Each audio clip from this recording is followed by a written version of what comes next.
பரிதாரத்தை பூசிக்கொள்ள எங்கே அன்னையை காணாமல் சென்று விடுவேனோ என்று இங்கே பார்த்தாயா தாய்மடன் துன்பத்தை பார்த்தாயா அருகே எனக்கு அரக்கிகள் செய்யக்கூடிய அக்கிரமத்தை பார்த்தாயா array Ram array Ram array Ram அன்னை இருக்கிறார் என்று ஒரு வார்த்தை உரைத்தால் போதுமே எனது பகவான் எத்தனை ஆனந்த கொள்வார் தெரியுமா எத்தனை ஆனந்த கொள்வார் தாய் தனித்து செல்கின்றார் தாயிന് சென்றால் வார்த்தை ஆடலாம் அருகே எனக்கு பேய்களை மயக்கப்பட செய்கிறேன் தனித்து தாயை பார்க்கிறேன் அன்னையே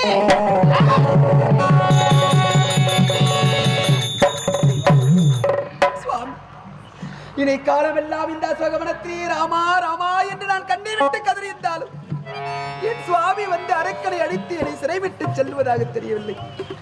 ஒவ்வொரு நாளும் இந்த அரக்கனால் இங்கே அவதிப்படுவதை விட இந்த அசோகவனத்திலே இதோ இருக்கும் இந்த சிம்சுமா மரத்தின் மீது ஏறி என்னுடைய சிகையே கையிலாக திருப்பி என் உயிரை மாய்த்துக் கொள்கிறேன்.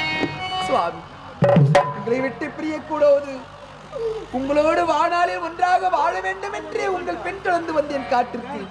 ஆனால் உங்களோடு வாழ முடியாமல் அரக்கனால் பிரிக்க வைக்கப்பட்டு என் உயிர் போகிறதே. சீரா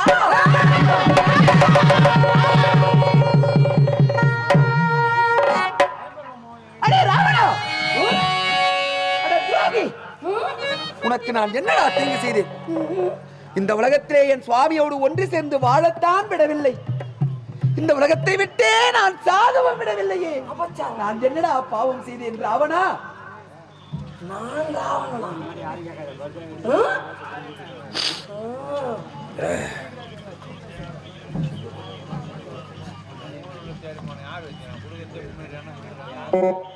ராம் ராம்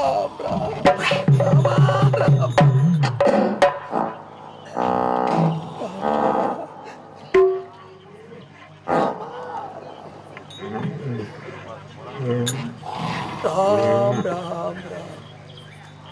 அன்னையே, நீங்கள் நினைக்கும் ராவணன் நான் அல்ல. அப்படி என்றால் நீ யார்? தங்களை காண வந்த தூதுவன், உமது புருஷன், எமதாண்டவன், எம்பெருமான் ஸ்ரீ ராவணால் அனுப்பப்பட்ட தூதுவன். என் பெயர்தான் வீராஞ்சநேயன். ஆஹா ராவணா, என்ன தந்திரமாக நடக்கின்றாய்? என்னை அடைய வேண்டும் என்ற காரணத்திற்காக எத்தனையோ வடிவத்தில் வந்தாய். ஏன் ஒரு சமயம் என் சுவாமி போன்றே உருமாறியும் வந்தாய். அப்பொழுதும் உன்னை யார் என்று நான் கண்டுபிடித்தேன். இப்பொழுது ஏதோ ஒரு வடிவத்தில் வந்து நான் தான் சுவாமியால் அனுப்பப்பட்ட தூதுவன் என்று என்னிடத்தில் பொய் சொல்லுகிறாயா? சரி, அப்படியே இருக்கட்டும். என் சுவாமியால் அனுப்பப்பட்ட தூதுவனாக இருந்தால் இச்சின்னஞ்சிறிய வடிவத்தோடு இந்த மிகப்பெரிய கடலை தாண்டி எப்படி இந்த இலங்கைக்குள் நீ வந்தாய்? நான் நடந்து வர முடியும் அல்ல, என் விஸ்வரூபத்தால் ஆகாயத்தில் பறந்து வந்தேன் தாய். விஸ்வரூபமா? ஆம் தாய். அப்படி என்றால் அந்த விஸ்வரூபத்தை நான் பார்க்க வேண்டும். அப்படி காண்பித்தால் உன் மீது நம்பிக்கை பிறக்கும்.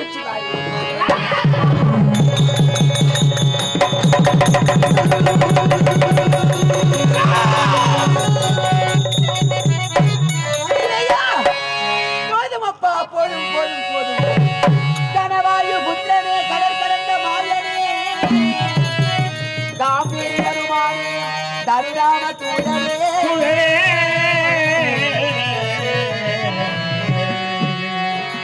பாவலகுண்டலவரே, மகானுபாவனே, மாருதி அருப்புரிதே பாலா பாலா பாலா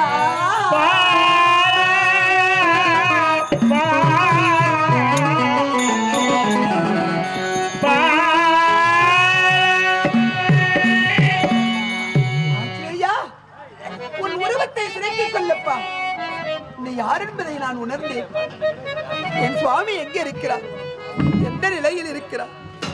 இந்த ஜானகி நினைவு சற்றும் அவர் சிந்தையில் இல்லையா?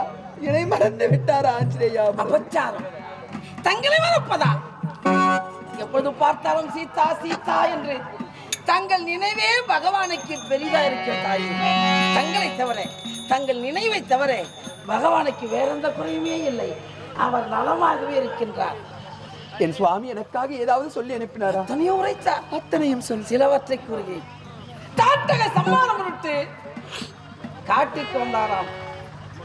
தாட்டக சம்மாரம் முடித்தாராம். தங்கள் நாட்டிற்கு வந்தாராம். நீங்கள் மேல் மாடியிலே உலாவிக் கொண்டிருந்தீர்களாம். பகவான் தங்களை பார்த்தாராம். நீங்களும் பகவானை பார்த்தீர்களாம். இரு கண்களும் உற்று நோக்கிற்று.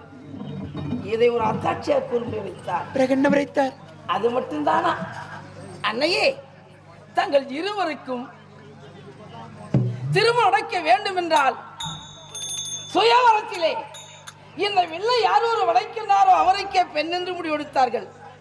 ஆனால் பகவானோ வில்லை வளைக்காமல் முறித்து விட்டாராம். இதை கண்டறிந்த தாங்கள் என்ன செய்தீர்கள்? அழகு புரிந்த வீர வாலிபன் வில்லை முறித்து விட்டாரே, இனி நமக்கு அவருக்கும் திருமணம் நடக்குமோ நடக்காதோ என்று நீங்களே ஓடி சென்று பகவான் கழுத்தில் மானை அணிவித்தீர்களாம். இதையும் ஒரு அத்தாட்சியாக கூறி முடித்தார். பிறகு என்ன உரைத்தார்? உங்கள் இருவருக்கும் திருமணம் நடந்த பிறகு குடம் நிறைய நீரை கொட்டி அதில் ஒரு மோதிரத்தை வைத்து பெண் எடுத்தால் பெண் வீட்டுக்கு பெருமை, ஆண் எடுத்தால் ஆண் வீட்டுக்கு பெருமை. இது நீங்கள் யார் எடுக்கின்ற தங்களை பரீட்சித்து பார்த்தார்களாம். மோதிரத்தை எடுக்க வேண்டும் என்று தங்கள் கரமும் பகவானின் கரமும் குடத்திற்குள் உலாவிக் கொண்டிருந்ததாம். அது வேளையில் மோதிரத்தை நீங்களே எடுத்து விட்டீர்களாம். இதை கண்ட பகவான் முகமானதோ சுலுக்கி கொண்டதாம். ஐயோ, தோல்வியை நாம் கண்டுவிட்டோம், சீதா வெற்றி பெற்று விட்டாலே என்று. இதை கண்டறிந்த நீங்கள் என்ன செய்தீர்கள்? நாம் வெற்றி பெற்று விட்டால் நாம் தாய் வீட்டுக்கல்லவோ பெருமை சேரும்? கூடாது. பிறந்த வீட்டை விட புகுந்த வீட்டுக்கு பெருமை தர வேண்டும் என்று நீங்கள் எடுத்த மோதிரத்தை குடத்திற்குள்ளே பகவான் கரத்தில் வைத்து விட்டீர்களாம். இதையும் ரத்தாட்ச கூர்ந்து வைத்தார். பிறகு என்ன உரைத்தார்? அது மட்டும்தானா? திருமணம் முடிந்து பல ஆண்டுகள் கழித்து வடக்கே வெகு தொலைவில் மந்தாகினி மலையடி வரத்தில் இருவரும் ஆடி பாடி கொண்டிருந்தீர்களாம். அது வேளையில் பகவானுக்கு உடலாய்ச்சி ஏற்பட்டதாம். சீதா, நான் சிறிது நேரம் உறங்க வேண்டும், சற்று அமது என்று கூற சரி என்று அமர்ந்தீர்களாம். பகவான் தங்கள் மடி மீது உறங்கிக் கொண்டிருந்தாராம். அவ்வேளையில் தேவேந்திர மகன் ஜெயித்தனானவன் காக்கையா வடிவெடுத்து தங்கள் மீது மோகம் கொண்டு தங்கள் மார்பை கொற்றினானாம். உதிரம் ஆறாக பெரியது. வலி எடுத்தது எழுந்திருக்க வேண்டும் என்று துடித்தீர்கள். அப்படி எழுந்து விட்டால் பகவானுக்கு நித்திரை பங்கம் ஏற்படுமே என்று வலியை பொறித்து அமைதியாக இருந்தீர்களாம். பகவான் திடீரென்று கண்விழித்து பார்த்தாராம். உதிரத்தை கண்ட பகவானுக்கு கோபம் இருந்ததாம். இக்காலத்தை எவன் செய்திருப்பான் என்று ஞானத்தில் பார்த்தாராம். செய்தவனோ ஜெயந்தன் விடக்கூடாதென்று அருகில் அருகம்பில் எடுத்து அஸ்திரமாக தொடுத்து அன்னவன் சாக வேண்டும் என்று கணைய விட்டாராம். இந்த அஸ்திரம் துரத்த இதை கண்ட ஜெயந்தனானவன் பயந்தோடு தந்தையாகிய தேவ பூபதி பாதத்தில் பணிந்தானான். அப்பா, ராம பகவானிட்ட கணையானது என்னை துரத்துகின்றது, என்னை காப்பாற்றுங்கள் அப்பா என்று.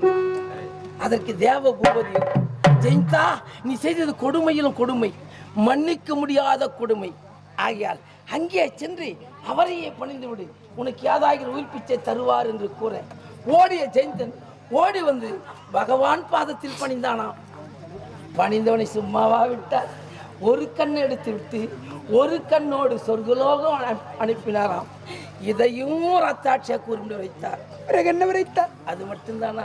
சித்தன்னை பெற்றிருந்த வரத்தால் ஒருவரும் தன்மகன் வரதானா, மற்றொரு வரும் எமது பகவான் காடாளவும் அன்னையின் வார்த்தையை சிறமையில் தாங்கி பெற்ற தாயிட விடை பெற்று கானகம் புறப்படும் நேரத்தில் நீங்களும் புறப்பட்டீர்களாம். அது வேளையில் உமது மாமியார் என்ன உரைத்தாங்க அவருக்கா? சொல்ல, சீதா, என் மகன் ஆண்மகன், அவன் கானகம் செல்வதை பற்றி எமக்கு கவலை. நீயோ ஒரு பெண், தனித்து கானகம் சென்றால் உமக்கு ஆபத்து வரும் என்று தடுத்துரைத்த போது அப்பொழுது நீர் என்ன உரைத்தீங்க அவருக்கம்மா? பதி செல்லும் இடந்தா இந்த பாவைக்கு சொந்தம் அம்மா.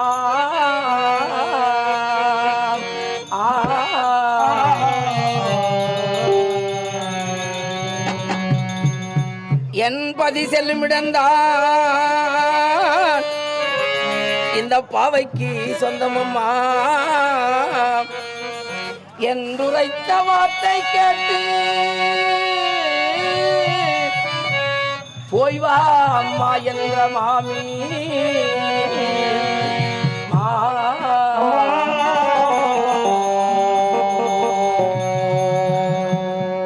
அத்தே, என் பதி செல்லுடன் தான் எனக்கு சொந்தம். அண்ணவருக்கு எத்தனை துன்பம் ஏற்பட்டாலும் அதிலும் எனக்கு பங்குண்டு. அண்ணவர் பிரிந்து என்னால் வாழ முடியாது. ஐயனோடு அனுப்பி வைக்காமல் தாருங்க அத்தே என்று கூறி கானகம் புறப்பட்டது. அவருக்கு அம்மா நினைவிருக்கு. அது மட்டும்தானா?